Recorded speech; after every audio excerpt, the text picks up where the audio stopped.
Hello, everyone, and welcome to the Sea Live podcast. My name is Sam. As always, I've got my trusted friend and podcast sidekick. He's computer illiterate as well, Chris Barnes. Hey! Although I should be saying that tonight. Keep saying this. I should be saying this tonight. After my absolute just disaster of power supplies and We got it in the end. we're here.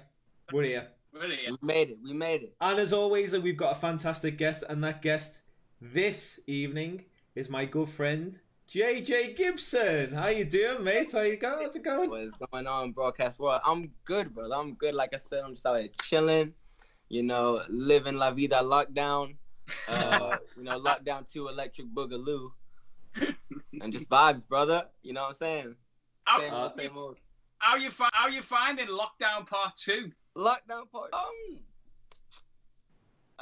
Same-ish, different day. You know what I'm saying? I mean, this one's a little bit freer, obviously. We can actually go outside more than once. But hey, man, like I just keep telling myself, it is what it is. I'm just taking it day by day, and I'm just cruising, baby. You know what I'm saying? Because obviously, it's affected us like unbelievably, but It's affected. It's affected us. I mean, our trades are nil and void at the moment, and especially for yourself. Take us through your last 6 months, JJ. What have you been doing? My last 6 months were kind of interesting still. Basically, wait. Let's get a time frame. 6 months ago is March. We talking March, like let's talk from first lockdown. Yeah. So from the first lockdown, the first 2 months I was still here in my apartment in Blackpool, where I've been the last 3 years. But then, with the way things were going at the time, Tenerife, which is where I'm from, was still getting tourism, and there was still the opportunity to gig, to perform, and make money. And shoot, I was born and raised there. My dad's been there since 1985, whatever. So like we know people, and it's like I can get gigs, you feel me? Which is not an issue. My friends have bars and blah blah. So it was basically a case of I was paying rent for my apartment here, and paying tax and obviously everything else, all that goes along. And it was like, well, why? I'm not even making any money. So after speaking, my mom basically suggested that I go over to Tenerife for a couple of weeks, months, however long this stuff, what we thought would just be on over here. But obviously with the influx of Brits and other tourists into the island, after about a month of me being there, that's when we had to start wearing, in Spain now it's legal to wear the mask everywhere. Like if you ain't in your house, you better be wearing a mask, pretty much. Like it's mask or mask. So stuff got serious real quick. So then it was in the same situation, and even worse because obviously, with it being an island and whatnot, there's limited resources and et cetera, with the governments and all of that. So it was a case of then, I think this was like late August, early September time when things were, we were eating out to help out over, at that. That old chestnut. What to do? Yeah. Not to get into the politics, wink, you know what I'm saying? But basically, it was a case that I had some gigs on the books here. So my mom was like, well, look, you need to go back. And to be honest with you guys, I didn't want to come back because I was just like, why? Like, I'm cool here. And at the time I was going to get a little job somewhere. So I was like, well, I got that. And it's like, and I was like, I've never worked a 9-to-5 job. And it really wasn't too much of a hard job. It was working in a coffee shop. So I was just like, that's pretty easy for me. And I was going to do all of that. But, as Sam knows, my agent here is my godfather. So I have commitments I have to apply to and all this stuff. So I came on back. And the original plan was to just do the rest of the gigs on the books. And then while doing that, sell all my stuff, organize moving out of my apartment, and then move back to Tenerife. That was the original plan. But then I got some more gigs, and it started getting worse and worse in the Canaries and in the whole of Spain in general, to the point that my mom was like, well, look, you might as well just stay. And then I had a friend of mine move in with me. And since then, I've been able to luckily stay in the apartment I've been in But yeah, it's been quite a roller coaster. But I dropped an album, so that was pretty wavy. You know what I'm saying? Yes, and it is a good album. Oh, thank you very much, brother. You checked it out. We had a listen, yeah, we had a listen. Oh, There is one track that it's standalone for me. All the tracks are fab, and I want to talk about the album in a bit more, but there's one track, and it starts with a guitar, does it? Yeah, Love Me Yet? Is it Love Me Yet? With Jay That's- Had a Dream. That's the one that I went straight in with, just because it sounds great. Love, brother. Thank you, man. Thank you. It was actually, me and Jay have been working together for a couple of years now on a couple of different tracks. But, you know, she's an amazing rapper. I mean, like, within the next 2 to 3 years, a lot you're going to be hearing about her, you know what I'm saying? But she sings as well, and I love working with artists and bringing them out of their, you know, comfort zone, their shell almost. Yeah. So I think, you should be singing more because you got a good voice, you know, and obviously I know you're spitting and doing your thing, but, you know, come through and, you know, sing a little something. So we worked on this verse with her for a while. And, you know, I had put my stuff together a couple of weeks before that. And, you know, it takes a lot to really impress me. I'm like my own worst critic. I'm really critic. Yeah. Critic, is that right? Yeah, critic. Yeah. I had to question that for a second. But I think it was your accent went a bit funny. I think that's why you went, critic. Critic. I thought I said critique. And I was like, no, critic. Yeah, here we go. For fucking pardon You're me. okay, dude. My Don't bad. worry. Oh, we're good. It's after the water Oh, shed. It's chilling. fine. Thanks. We'll just say it's after the water chilling. We're shed. after the 5 o'clock quarter jet. We're all right. Oh. So yeah, man. So like I said, I'm my own worst critic. But once I brought all those harmonies together for that hook, man, I can't lie. I was just sitting there with my studio for a while, just like on loop, just like still don't love me. I was like, shit. I did that. You know. Who came up with the guitar sound? Did you come up with the guitar sound? No, did I? Oh hell no, man. That shouts out to Looperman, Looperman or one of the sites I used. So basically, that was a loop. And Right. I just pitched it down a little bit, threw some reverb on there, and then I played some drums in on an FPC. The rest is history. Oh, and I played some little keys at the end. Yeah, it's really nice. It's really distinct. I found it quite. All the albums, obviously, there's a style running through the album, but I found that really soulful. That one. Yeah, man. Well, you know the thing is, I say this to like a lot of like my homies. You know, I say I really, cause if you know you didn't know, I'm a soul singer as well. Yeah. You know, I'm born, you know, raised on soul. My father's a soul singer, and it's like I love soul music, but for whatever reason, I just don't make it. I think maybe because just subconsciously, because I'm always working with that. You know, that's what pays my rent. That's my job, music, I guess you could call it. Yeah. That, you know, I then question making it, whatever, but I would love to make more music like Love Me Yeah. You know what I'm saying? Like big Anderson .Paak vibes, you know, like stuff like that. Oh, man. Like if I had, well, that's what I'm in the process of working on right now, you know? I got a lot of other stuff coming. I reckon that's because the other tracks, there's a lot of samples going on, but this one, it had a real technical guitar sound running through it that you'd expect in like a soul or even a jazz kind of side. Yeah, you know, I see where you're coming at with that little jazz thing, bro. I see that. I really do. And I think it's the case that because the album is so versatile on its own. I mean, the album is a concept album. Yeah. You know, it tells a story basically of dealing with the male emotions during love, you know, and how that can go through such highs and lows. And you know, I'm sure many men can agree at certain times, like you may have done something and you're just like, wow, like I really did that. Like what, you know, like even if it's the smallest disregard, you know? Yeah. Like, and it goes from that to me then falling for a woman, and then it ends up going a bit, you know, pear-shaped. And then I'm trying to tell myself how everything's fine, but then, you know, I come back to reality because I realize I got 10 missed calls from her. And then, yeah, man, in the end, I tried to, you know, get up with the homies, and I'm still good, you know, it's gang over everything, and I'm all gassed and everything's cool. But then I end up back in my feels on Love Me Yet. And then I understand I'm getting even more in my feels. But then I have to remember who I am, you know what I'm saying? I'm Mr. Major, bro. I do numbers. I'll come back to that. And the impression then that it's all quite personal, this album. Bro, the thing is, it's personal, but it's not about a situation. Right. Okay. I get this a lot in my music. Like I do, I make in your feels vibe songs from time to time. You know what I'm saying? Because people like to, people either like to get in the feels or know that they need to but can't do it in any other way. You know what I'm saying? Yeah. So it's personal. In case that I took a lot of influence from definitely a couple of my past situations romantically in the past couple of years of my life, definitely. But then also from other people's, situations that I've seen happen, like, for example, just for an idea. In the first opening song, Homo, everything is on cloud nine. I am totally cool, living life, blessed. But then after that, basically, it all goes a bit wrong. But then we go to this party in Voodoo, and the first line of Voodoo is, your waistline got a good circumference.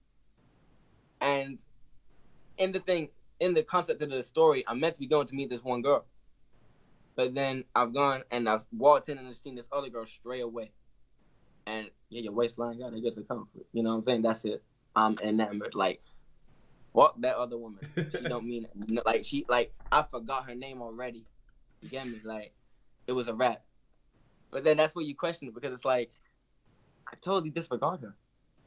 But in the sense of like lusting, it's like I want her so bad. It's like they're not even human to me. And it's like, is that okay? But it's good. Yeah, it's good. But it's good to put these ideas into music, because I was teaching a guitar the other day, and a lad's got to write lyrics, and I said, gotta look at other songs, because he said, I'm too young to experience life yet. He's only 16. And I said, no, but you've experienced life in different ways. Exactly. You don't have to be in love. You don't have to have gone places. You've experienced things that meant things to you. You may have, I don't know, lost a grandparent, or you may have been in a situation of lockdown now, which exactly is new to everyone. So you've experienced things. You've just not experienced things that you hear every day on the radio, like a love song or a breakup or. I think in a way, maybe he could have, but there's also the possibility that, and I feel like this is, again, I'm a big advocate for this, that at 16 years old, man, that's a hell of an age, you know what I'm saying, as a young man, you know what I'm saying? Especially now, growing up as these kids, it's like maybe he's just not ready to talk about his experiences, you know what I'm saying? Exactly. Maybe. And it's like, okay, well then, cool, man, just, keep working on your craft, and when you're ready, it'll come to you. It's like, I mean, I started writing when I was about 11, 12, and like I did a couple of things in school with like some friends, like, just shitty little raps, man, stupid school playground stuff.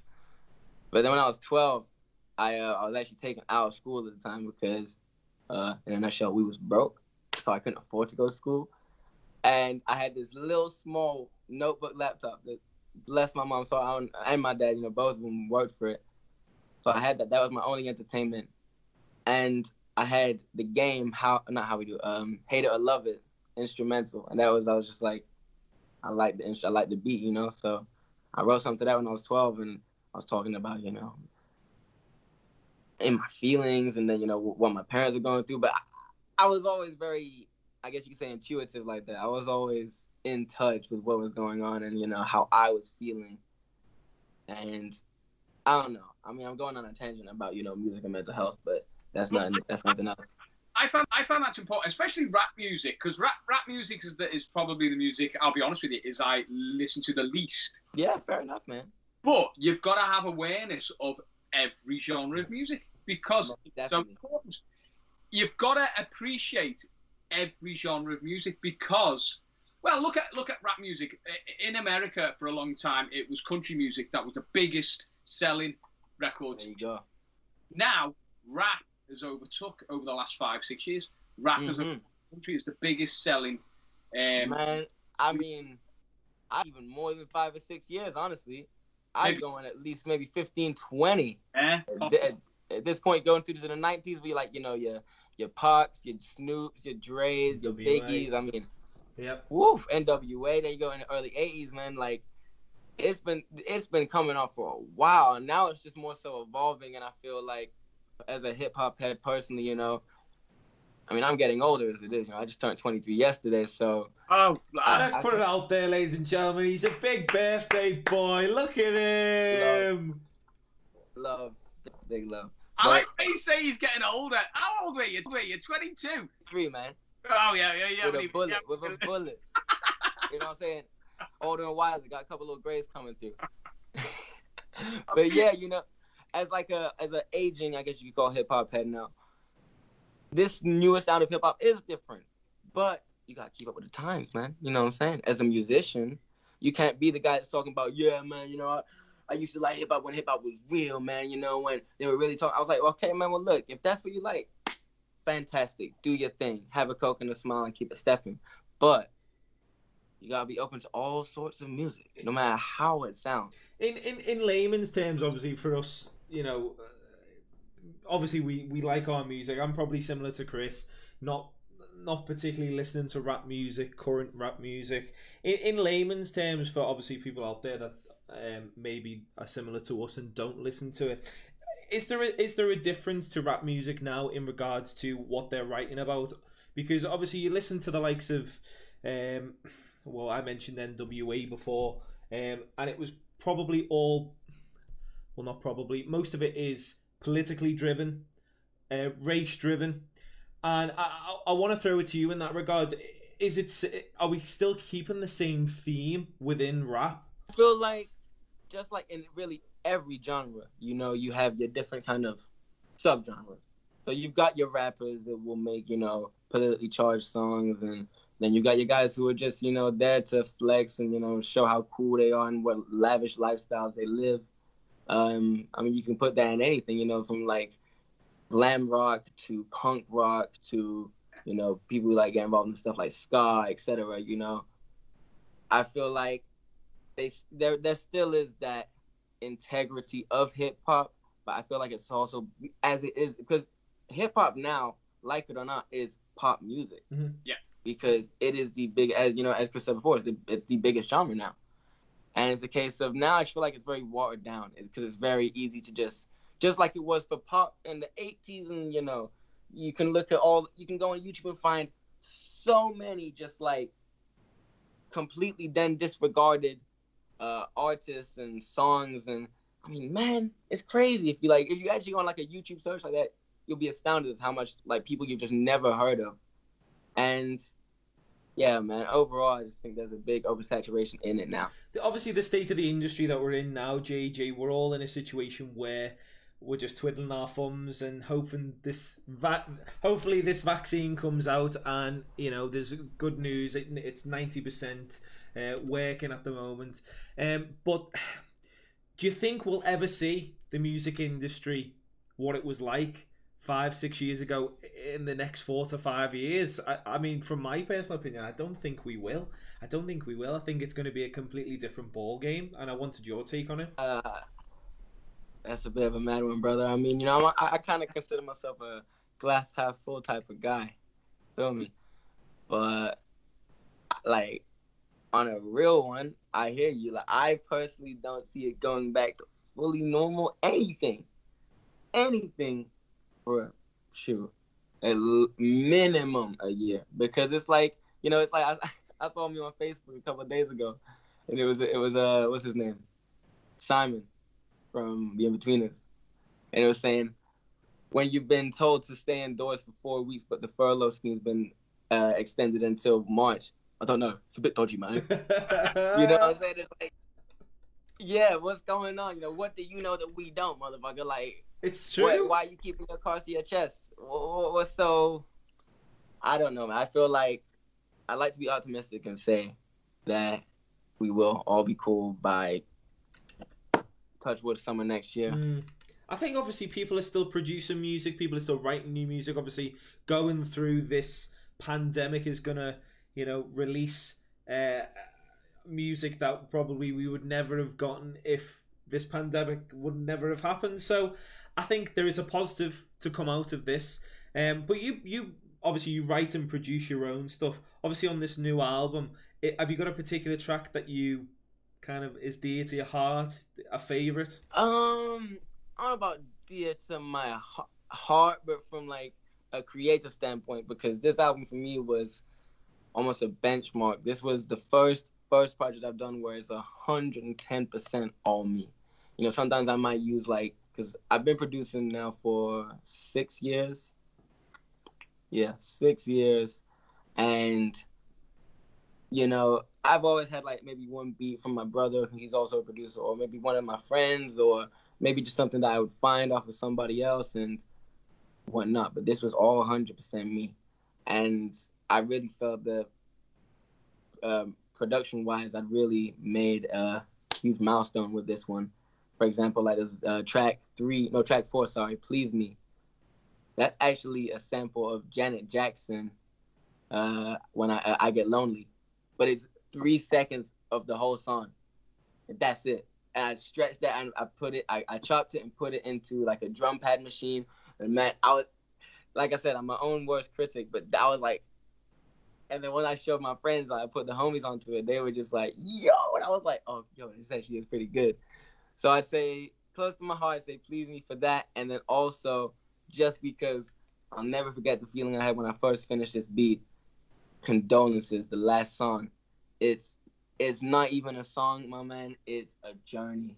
Like, I love that song so much. And it has the album title in that. Is it not guilty or pleasure? It's that, no pleasure. No guilt or pleasure. And that's at the end, isn't it? As well. Yeah, right. It's the last thing I say, you know. Remember, it's the last thing I say. So the process to writing, because we all write different ways. I come from sort of a rock kind of. So we'd get a riff first. Pretty much, I reckon what you do, because you sample a track. There you go. And then now, do you build from that sample, or do you have lyrics that you? For me, bro, it goes a couple of different ways. I love this question because I never really have a definitive answer. I don't really have a way. Sometimes I'll just feel like writing some stuff. I can be on a train somewhere and just blah blah blah blah blah, and I just write some lyrics, and then I might either have a beat already made or be like, no, you know, I want to make something specific for this, or I might have a beat that I've just made and either I've given. You know, I was going to just give to somebody else or just not know what to do with it. I might just try to write to that. Yeah. And it can be anything, man. You know, I'll just maybe what's on my mind at the time, what's on my heart at the time. And, you know, whether I'm rapping some stuff or I'm writing a song, you know, that I'm singing. It's just, it's all about vibes, man. You know what I'm saying? Yeah, I'll make the beat and then just, you know, I'll either start... something or I start, you know, I catch something. Do you ever find that when you're writing and you listen back and then you go, this song already exists? I've wrote a song that already exists? I am always doing that because there's so many. We write predominantly. You write with samples and beats. Yeah. We write with chord sequences. Oh yeah. Of course, you're gonna do something. It's gonna be like, oh shoot, that sounds like this. So there's only so many chords you can have. So say if you start in G, there's only about 5. All right, you can change the mold and then become a new genre. But there's only about 5 chords you can have it, and then after you've done that, you think, oh no, wait, that's just Stand By Me. Literally though. But I can see that. I mean, I feel like I'm doing that currently at the moment. I was my influence growing up with my mom and my uncle and my aunties. They loved their sort of pop music, so the likes of Take That and obviously the reunion. Obviously, the link is the boy band with me and you, JJ. We met through a previous podcast guest, Dom Gore, who you know very well through the cruise ships, and it kind of ball rolled from there with Glow Up, and you're still continuing to do Glow Up. I seen that you were in Blackpool performing the other night. And what's happening with Glow Up at the minute? Nothing. Well, like everyone else, really. Like everyone else. Chilling. The other member of Glow Up, Kofi, who is the guy who moved in here to save me, is currently just chilling in his room now. Now we ain't doing nothing right now, but we were, you know, carrying on gigging around the holiday camps around the country. And I mean, there's been so many lineups for it so far. I mean, shoot, we got to start in 11 for real. But But you know, those original two, man. You know what I'm saying? For the beginning of that journey, which was, as we mentioned, previous guest Dom Gore and Big Samila. I mean, it was just fun times. You know what I'm saying? We were just because, as I haven't mentioned on the podcast before, I am a huge fan of the city of Liverpool. I'm a Liverpool fan. I'm a Red. I'm in love with the city. I love everything about Liverpool, man. It's just the people, the culture. It's a beautiful place. So I'd always love just pulling up and, you know, me and the boys would go rehearsing and just, you know, just vibe, you know what I'm saying? That's the boys. And then obviously did the showcase and that was fun, you know. Yeah, but it's basically just a trio of, you know, three young guys, and we just do some of the old school hits, some of, you know, your golden oldies from the 90s, your modern day stuff. Just, you know, basic show, you know, shoot, man, just trying to put food on the table. Exactly. And you kind of glossed over it ever so slightly before. You've got an uncle, Uncle Barry Lucas. Uncle Barry. But Barry is well known throughout the tribute scene. Barry Lucas. And he's your uncle. And obviously he's one of the top agents. Oh, sorry. Because you keep calling him Uncle Barry. Yeah, man, I don't know. I was trained like a dog with it, you know what I'm saying? From when I was young, I was like, Uncle Barry. Like, okay, Uncle Barry. Yeah. But again, I wasn't really in the profession of questioning things. But again, one of the top agencies in the Northwest and probably the UK, and go as far as saying, you know, delivering acts all around the world as well. What? He's up there. He gets busy. He's very busy, and obviously not right now, though. Obviously not right now. But what's it like having someone, obviously, with all that wealth, knowledge, and going into the industry as a 16, 17, 18-year-old and going into these venues and performing, and, you know, obviously you're a cruise line singer as well, and you've done a plethora of cruises as well. What's it like having him, obviously, not only on your side, but his family? Do you know what I mean? What's it like? Yeah, you know, he's been a big mentor for me since I've come here to the UK. But I need to, you know, really put the spotlight on my dad, you know, because he's the reason that I got into performing point blank. You know, he is a singer, dancer, and man, you know, he's tickled the stars as far as the actual industry. But man, I was raised from the moment I left my mother's womb. I was watching him on stage, and that was it, man. You know, my mom's got videos of me at 18 months old. I got a little Hoover and then a little microphone, and I'm replicating his American Drifter show, and I'm doing the steps.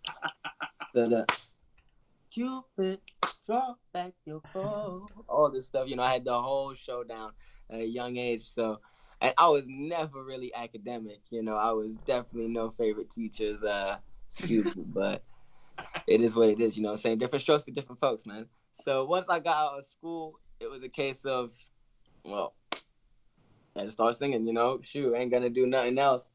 So luckily I was blessed to, as I say, be born and raised in Tenerife in the Canary Islands. So we run on tourism, so you can work every night, man. Shoot, do more than one gig if you want, 2, 3, 4. Is he still performing now, obviously, in Tenerife? Right now, obviously, not too much. Yeah. But he is still active. Yeah, he just turned 70 years old this year. Wow, man. and he's still singing? Yeah, man. He's been singing since he was 15 years old, from Boston, Massachusetts. From there, he went to New York to LA to Ibiza to Tenerife, man. You know, the guy just, you know, if I had the ability to sit and write a book that long, his life is a movie alone, you know what I'm saying? I know one of the interesting stories that you told me when we were rehearsing for Glow Up was about the song in GTA. I was wondering if you could tell everyone about that story. The second I mentioned, I knew he was going to say that. All right, so basically, some of you may not know, the song California Love by Tupac Shakur and Dr. Dre came out, I think it was 2099, 98, I don't know. I was young. And, you know, it's the California knows how to party. With all the effects and everything yeah, on top. Yeah. It's got the talk box. It's got Roger Troutman from, ironically, my favorite funk group, Zap, and Roger playing. You know, he was the feature. He sang that part. But basically, that song had sampled a song called the West Coast Pop. which was originally performed and written by a guy called Ronnie Hudson, or as my dad knew him, Ron Hudson, because they were friends and they lived together in LA. And Ron Hudson, so my dad was never really sharp on the business side of show business, because as he would word it himself, he was doing 85 and 50 miles on. He was living a fast life and he didn't really have his head in the game when it needed to be in the game. So basically through that and some agreement that they made, there was an agreement to basically that, what's the man's name? Ron Hudson was going to be the lead in front on the song. And it was going to be Ron Hudson and the Street People, which was my dad and some other vocalists on the backups. Even though my dad had helped write the song with him, this was now his song. And he gave my dad some money. I think it was $250. I think he'd have to tell you himself. Yeah. But got given the money, and at the time, as I said, he's moving so quick. I think he had just had my brother at the time. Yeah, my older brother, Damone. He needed money, man, and quick. Again, as he was saying himself, his stomach was touching his backbone, so he had to, shake a leg and get something popping, which he did. And then they recorded the song. Now, you fast forward to 2005.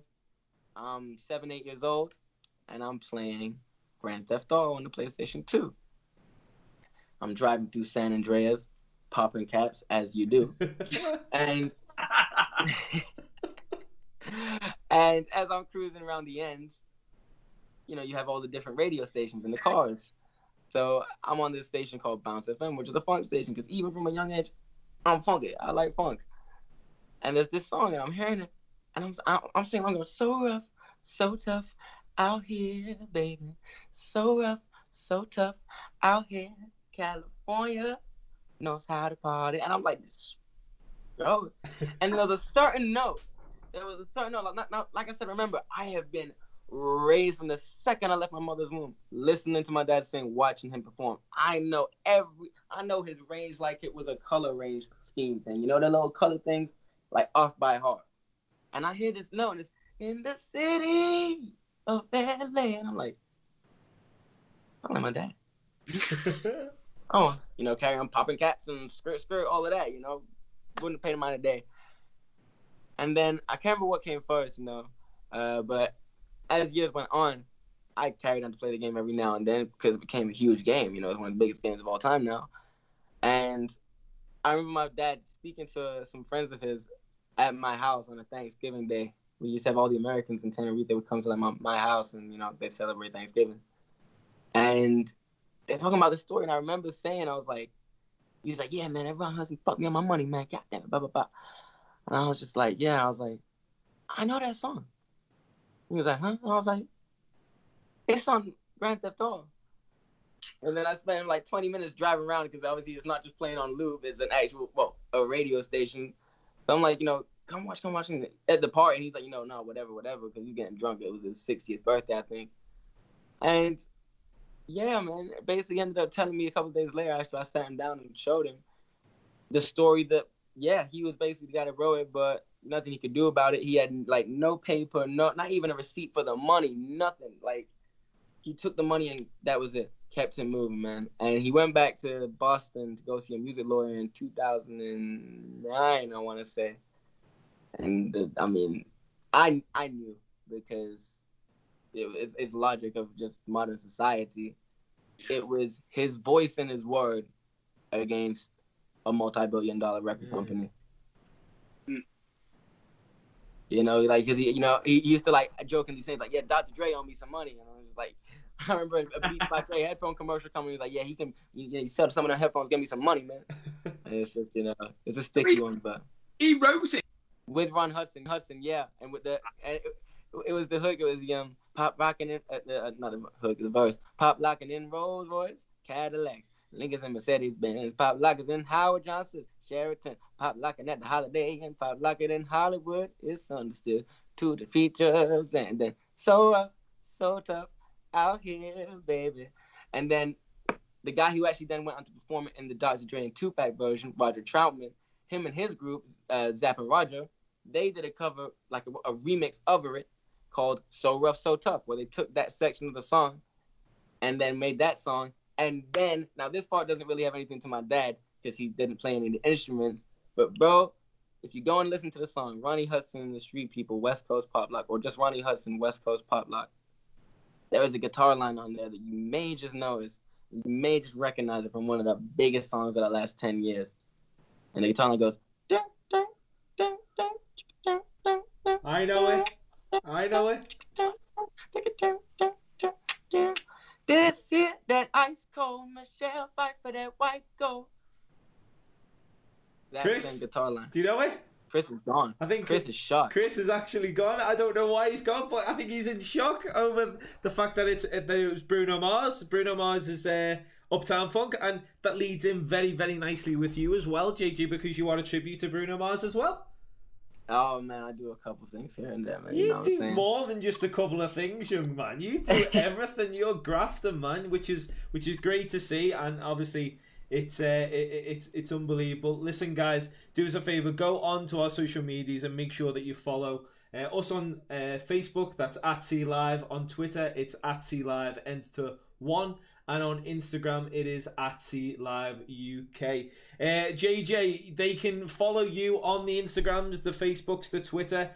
Give them the opportunity to follow them. Tell them everything about your socials. No doubt, guys. You can follow me at MayJ Baby. That's MAJAYBAYBAY, baby. And Instagram, Twitter. Come through, show me some love. Check out some music. You know what I'm saying? I'm here for the vibes. Excellent. Chris has disappeared. But there we go. I'll see you another time, I guess. I'll just pop in on, the next interview.